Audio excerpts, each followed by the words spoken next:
bem? Vídeo novo, na verdade esse vídeo ele vai estar muito embasado em livros, que é uma das minhas paixões, mas ele vai misturar um pouco de coisas que ao longo de mais de 20 anos que eu estou trabalhando, eu tenho visto muito por aí.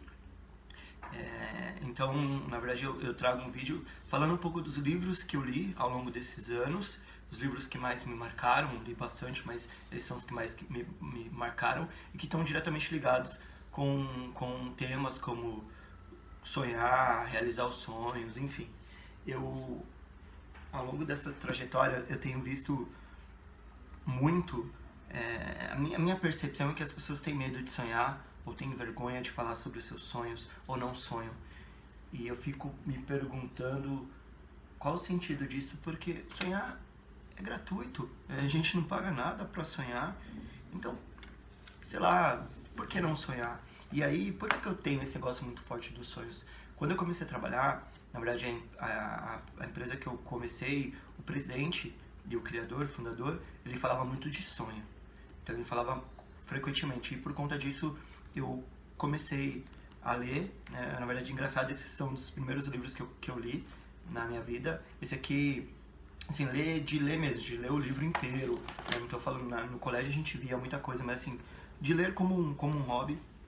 Esse aqui em 99 eu li, eu era ainda adolescente. O Sucesso Não Acontece Por Acaso, do Dr. Lair Ribeiro, e A Magia da Comunicação, do Dr. Lair Ribeiro também. Tem um outro que chama Por que é Importante Sonhar, do Clóvis. Clóvis é um mágico. Esse livro tem uma capa azul, eu procurei ele aqui, não achei, mas são livros que eu li naquela época que me impactaram muito e que, na verdade, construíram a minha percepção em relação ao sonho, o que é sonho, e o bem que nos faz. Eu ouvia muito falar e essas pessoas, esse presidente falando, e aí a leitura ela me deu uma consistência para esse negócio, e a partir daí eu pautei a minha vida por sonhos. Ah, mas sonho tem que ser sonho pé no chão. Meu, não importa, tem que sonhar. Se a gente for ver o Steve Jobs, será que ele sonhou com uma empresa que valeria 1 trilhão, a empresa mais valiosa do mundo? Então tem que sonhar, tá? Porque o segundo passo, que daí pra frente, é o realizar, que é outra coisa. Também não é o sonhar e simplesmente fazer as coisas pensando em sonho, não, mas é você criar e idealizar e mentalizar e desenhar na sua mente algo que você quer lá na frente, seu futuro, enfim. E aí o segundo passo, que é o como realizar, e aí eu vejo muita gente com potencial e que não se dá bem, assim, falando de trabalho, relacionamento, assim, por N fatores, mas eu vejo que a resposta está muito na cara, mas não enxerga, sabe? E muitas das respostas que eu encontrei na minha trajetória foram em livros, e livros que despertaram muitas coisas que são ingredientes importantes para a realização dos meus sonhos. Algumas coisas como curiosidade, a própria busca por conhecimento, então a curiosidade que me leva a ler e buscar conhecimento, aprender mais, trabalhar demais, sabe? Nem sempre ser reconhecido por isso, mas procurar nesse processo sempre aprender, e o meu pagamento sempre foi melhor que dinheiro, foi conhecimento, relacionamento com pessoas que me ajudaram e que fizeram diferença, que fazem diferença na minha vida, e a história da criatividade, né? E aí, uma outra história que surgiu na minha vida foi Harry Potter. Esse não é o primeiro, mas quando eu era muito menino ainda, tinha um garçom na empresa que ele lia Harry Potter. Ele lia muito. E ele falava sobre as leituras, e isso é uma das coisas que inconscientemente eu carrego, porque falar das leituras, ele falando das leituras, ele acabou me cativando para a leitura também, e aí eu li o Harry Potter, e a verdade é que com o Harry Potter eu aprendi muita coisa. Eu aprendi, principalmente, além de fortalecer o gosto pela leitura, na verdade eu aprendi muito sobre criatividade, porque foi necessário muita criatividade para criar esse universo e atrair a galera e chegar onde chegou, que não é um livro de moda, realmente é muito, a criatividade é do caramba.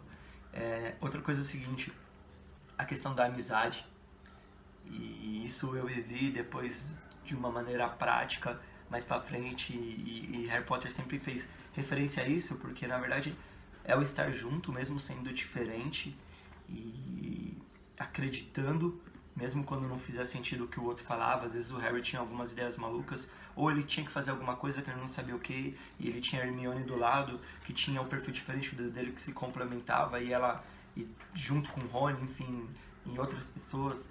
Então a mensagem também ficou muito forte dessa questão da relação com as pessoas, que construir o sonho, às vezes sozinho, nem sempre, e também não acredito que sozinho você consiga. E aqui também eu aprendi a importância do papel das pessoas nessa construção dos sonhos. E aí, falando do não reconhecimento, muito trabalho e às vezes não ter o reconhecimento, Senhor dos Anéis, eu tinha uns 20, 21 anos, ó, é enorme, mas foi muito legal, porque, porra, é incrível. É diferente de Harry Potter, ele é um Harry Potter para adulto, porque ele é um pouco detalhista, mas é incrível. Quando eu lia, eu sentia o cheiro da relva, eu sentia os detalhes que o autor falava. É incrível. E a história do Harry Potter ensina o seguinte, que o Frodo para muitas pessoas é o cara, mas o Frodo não conseguiria se não fosse o Sam, que é o amigo, que tá junto, que chora com ele, que carrega ele nas costas e não recebe o reconhecimento devido. Então é tudo como se fosse o Frodo, e na verdade o Sam, pra mim, ele é a figura-chave para que o objetivo fosse atingido aqui. Então, se vocês não leram, leiam. Isso me marcou muito. Eu li ele também num momento difícil, muito novo, problema de relacionamento, essa fase de dificuldade com relacionamento. E aí eu lembro que eu fui visitar meu pai na praia e a tia de uma amiga me emprestou o Senhor dos Anéis, que não é esse, tá? Eu devolvi, esse aqui eu comprei depois num sebo. E eu li durante esse período de férias, uma semana na praia. Eu lembro que eu, de frente pro mar, eu lia. Isso também, pô, marcou demais. E aí a história de realizar os seus sonhos tem muito... Eu vim de periferia, então às vezes a gente se vitimiza muito porque é de periferia, porque não tem condição, enfim, porque os meus pais não têm conhecimento, não têm dinheiro. E a verdade é que a origem não define aonde a gente quer chegar, não define o nosso futuro. E se a gente planejar, no meu caso, eu planejei a realização de um sonho também, e fiz essa transição, e hoje eu caminho pelo Gold Way, o caminho de ouro. O Mágico de Oz tem, né, a trilha de tijolos de ouro, e esse Gold Way pra mim é quando você está trilhando, e durante o caminho você já vive a felicidade, porque você tem o objetivo maior, que é o sonho. Mas essa caminhada pra mim tem sido muito feliz. Os meus amigos que me acompanham sabem disso. Mas falando de origem não definir o futuro, ó, eu li essa biografia do Silvio Santos há muitos anos. É incrível.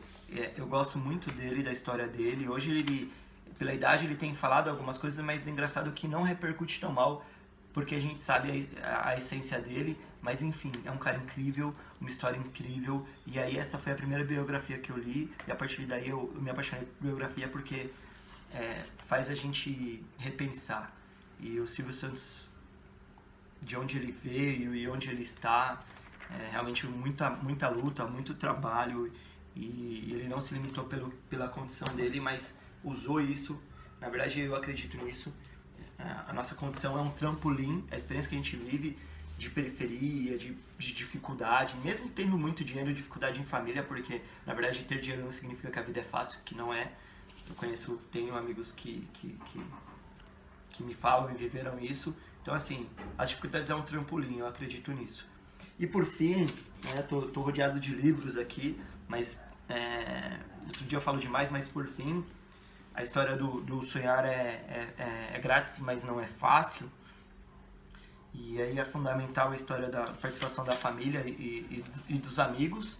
E aí o seguinte, falando de família, não família sanguínea, porque sangue não às vezes o amigo que você escolheu passa a ser sua família e representa e te ajuda e contribui muito mais. Então quando eu falo de família, eu falo de sangue, sanguínea e não sanguínea. Falando de livros que impactam.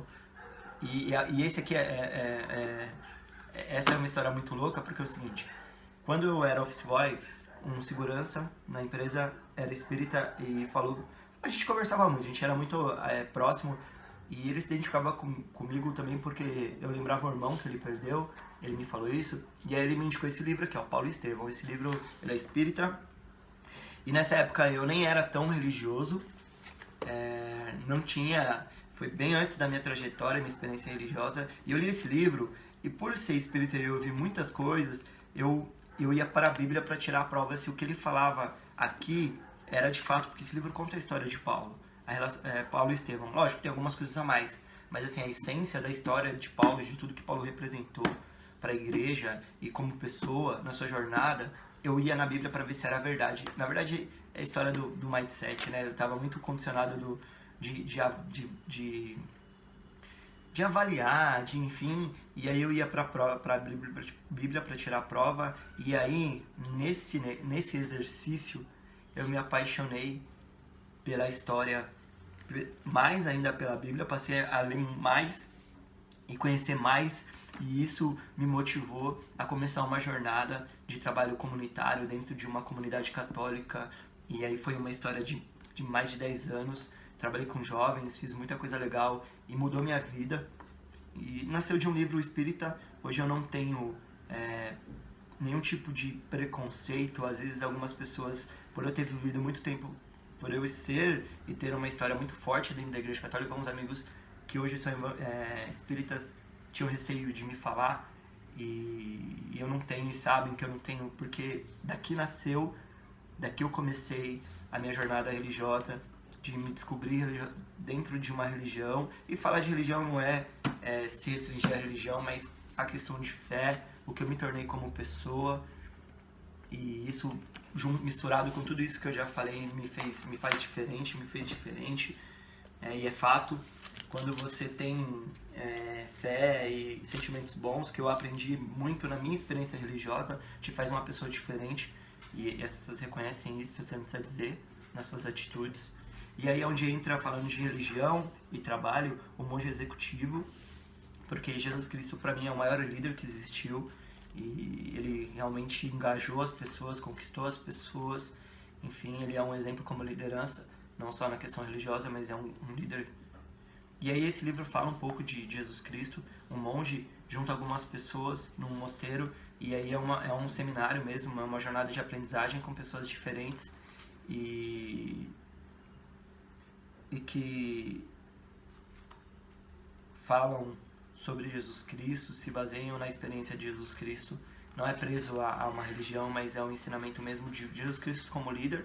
É um best-seller, isso aqui é um livro para administração, é leitura obrigatória para você que quer ser um bom líder. Enfim, é isso. Valeu. Depois eu venho com mais vídeos falando de outros livros, enfim. A gente começa a falar, o tempo passa muito rápido e, enfim. Obrigado.